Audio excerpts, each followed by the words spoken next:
तो industrial relation का objective होता है कि जैसे कि मैनेजमेंट और वर्कर्स के ऑब्जेक्टिव डिफरेंट हैं, तो जब भी इन ऑब्जेक्टिव्स में कोई क्लैश आए या क्लैश होगा, तो उसका आउटकम यही होगा कि इंडस्ट्री में या तो लॉकआउट हो जाएगा या स्ट्राइक होंगी। ठीक है।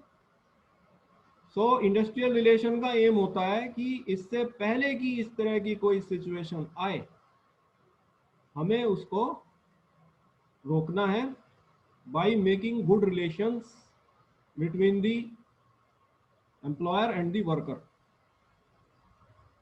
और अगर ऐसी कोई सिचुएशन आ भी जाती है तो हमें उस सिचुएशन में रेमेडियल मेजर्स को लेना है। So this is the objectives of the industrial relation, because the objective of the management, the objective of the workers is different. So there may be a possibility that clashes may come, and when such clashes come, the activities stop, there is a strike, lockout, जिससे कि देश का नुकसान भी होता है बहुत।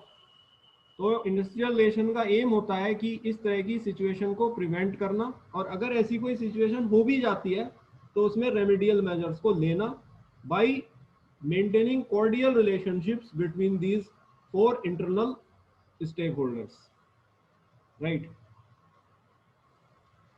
So when objectives of management and workers clashes with each other, it lead to lockout and strikes.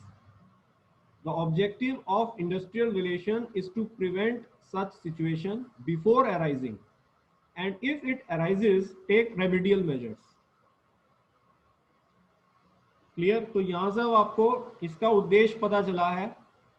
तो इसके सीधे उद्देश्य में आने से पहले हमें सबसे पहले ये पता चले कि जो इसके स्टेक होल्डर्स हैं उनके उद्देश्य क्या हैं, क्योंकि जब इनमें क्लैशिंग होगी तभी ये प्रॉब्लम होगी, और प्रॉब्लम को अवॉइड करना ही इसका काम है, प्रॉब्लम को प्रिवेंट करना इसका काम है, प्रॉब्लम में रेमेडियल मेजर्स को खोजना इसका काम है इंडस्ट्रियल रिलेशंस का, right?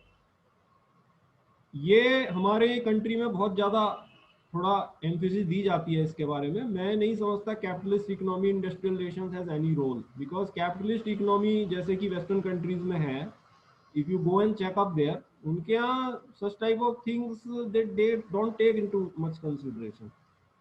There policies are very much transparent, right? अभी मैं आपको आगे दिखाऊंगा कि इस इंडस्ट्रियल रिलेशन की कितनी सक्सेस हुई है और ये कितना हद तक नाकामयाब भी हुआ है। We'll let you know as we progress in the future, in the next slides. ठीक है, so you can note this before I move to the next slide. तो मेरा एक ऑप्शन है कि आप एग्जाम में भी इसको इसी तरह से थोड़ा बताएं, जब आपने आंसर्स दे रहे होंगे, कि आप पहले ऑब्जेक्टिव्स इनके जो हैं, जो इसके इंटरनल स्टेक होल्डर्स हैं, उनके बारे में थोड़ा बताएं, और फिर आप इंडस्ट्रियल रिलेशन के ऑब्जेक्टिव पर आएँ, क्योंकि ये वहीं से तो निकलेगा। और दूसरे क्या है कि इसकी हिस्ट्री भी थोड़ा सा बताएं कि इंडस्ट्रियल रिलेशन की कंसेप्ट इंडिया में आई कहाँ से और क्यों आई, और गवर्नमेंट जो है इससे क्या ऑब्जेक्टिव रखती है ऐसे इंडस्ट्रियल रिलेशंस को लाकर। ठीक है।